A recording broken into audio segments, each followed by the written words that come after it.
I want to thank you for this opportunity. I know that one or two of you may have wanted interviews, and I said they should wait for some time, like Nancy. And this is the right time. I wanted to listen to the president's speech and then react accordingly. First of all, I want to use this opportunity to wish you all and wish all Nigerians a very happy Democracy Day, even though it is debatable whether Nigerians across the length and breadth of our country are happy, even on this Democracy Day. And all I can say is they should not lose hope, because democracy is about hope, hope for a better tomorrow. Today, this morning, as we were in the Senate chambers, you were all there when the president's communications about appointments in Rivers State were read by the Senate president as required by the rules. And you were all there when I rose to raise a point of constitutional order, which I'm entitled as a senator to do. And the Senate president didn't pay attention, didn't respond, didn't reply, brushed it aside, and then rushed all of us through the communications he read, and then we all went to the House of Reps. That, again, is another blatant, suppression and disrespect for my rights and privileges. I or any senator, by the Constitution and the rules, we have a right to raise issues.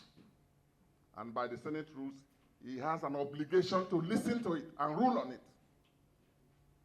If he's got majority behind what he's doing, his majority can have the way.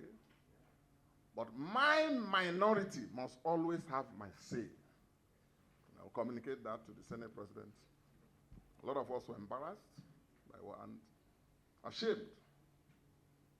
But that's about that. The communications were about deepening the undemocratic military rule that is still subsisting in Rivers State. And that was why I wanted to raise that point of order. If you have a military administration in the midst of a democracy that we're celebrating today, of all days, why did the president and the Senate president choose today, being Democracy Day in Nigeria, to read those undemocratic and unconstitutional and illegal communications to the National Assembly? I will not even bother to take constructive objections and concerns. Well, that tells you how the APC has reduced Nigeria's democracy to. I take very strong objections to that. And listening to the president's very flowery, otherwise impressive speech, let me say this. It's a good thing to make beautiful declarations of principles and show democratic commitment. Words don't show democratic commitment. What matters is actions, actions and actions. The president touched on some notes that were right, recognizing those who fought for democracy. And I was a young man in the trenches myself. And because of those, joined the AD. The president knows that. But you cannot be celebrating democracy. You cannot be flaunting yourself as a Democrat on the one hand, and on the other hand, be trampling democracy under your big presidential foot in Rivers State. The president missed a golden opportunity to raise and deepen democracy in Nigeria by restoring on today's Democracy Day democratic and normal civil constitutional rule in Rivers State. Of all the things the president said, the president was silent about Rivers State. And today is about democracy. Today is not about repression. Today is not about suppression of the views of the people of Rivers State. Today is about respecting and upholding the democratic rights under the Constitution and the laws. These issues that some of us feel passionate about, it's not because of Fubara's nationality. It's not about Fubara's party, if he has any. And these days, you can't even be sure which party people belong to. But these are issues about respecting the democratic rights of the people of Rivers State under the Constitution.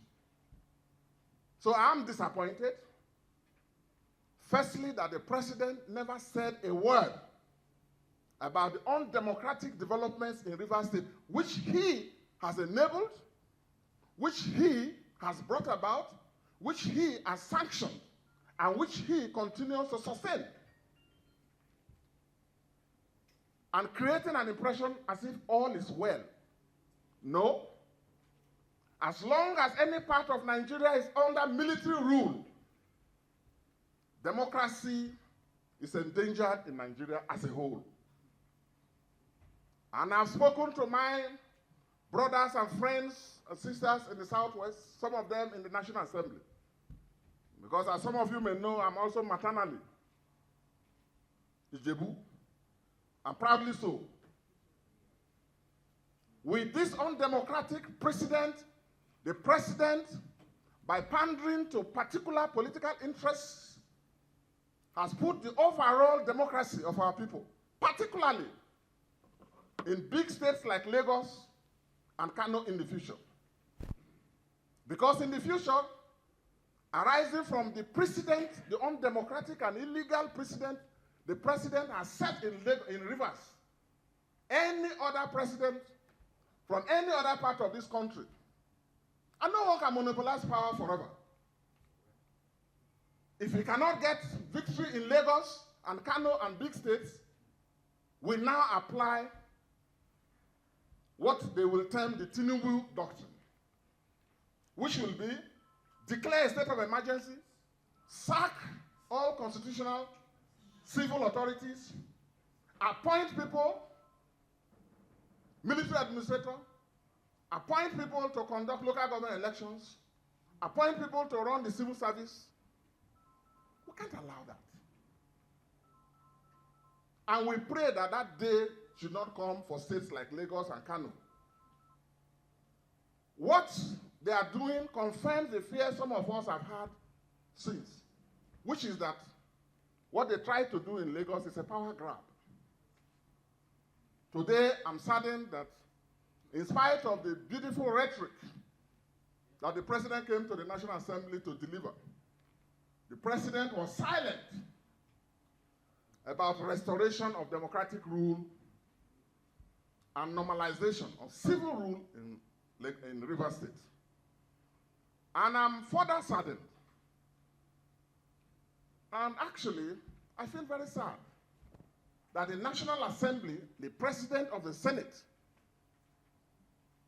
will look at the National Assembly and the Senate in particular as a place where anything can be thrown at us and it should go. Let me assure him and all of you and my constituents that they all know me for who I am, and it's too late for me to change. Our nation cannot be a nation of sycophants. Our nation cannot be a nation of bootlickers. Democracy is not sustained by bootlickers and sycophants. I'm not in political service for appointments and contracts and money. Some of us are propelled by values that are bigger than us. And we have held on to this at great cost. So what he's doing is nothing to me. And the fight for democracy continues. I urge you all not to lose faith. In this nation, there was a time when people who voiced their opinions about democracy were hounded into detention, where security agencies, instead of focusing on fighting crime and criminality and bandits, will be focusing on political, people who hold opposing political views. Well, Nigeria survived it. We have seen situations where organizations set up to fight crime, fraud, corruption, all turn their searchlight to suppress dissenting views. Our nation survived. The president himself was put on trial at some point. His triumph was not a personal one. It was a triumph of democracy. And I want to assure you all, Nigerians, that you should be more committed. Don't be coward. Don't be made hopeless. Democracy is sustained by hard work, by sweat, by tears. And this fight must go on. I thought that on today's Democracy Day, there will be no better way to wish you all and all Nigerians happy Democracy Day without making these few observations. Lastly, the president said he's not working to achieve a one-party state. That's well and good to say.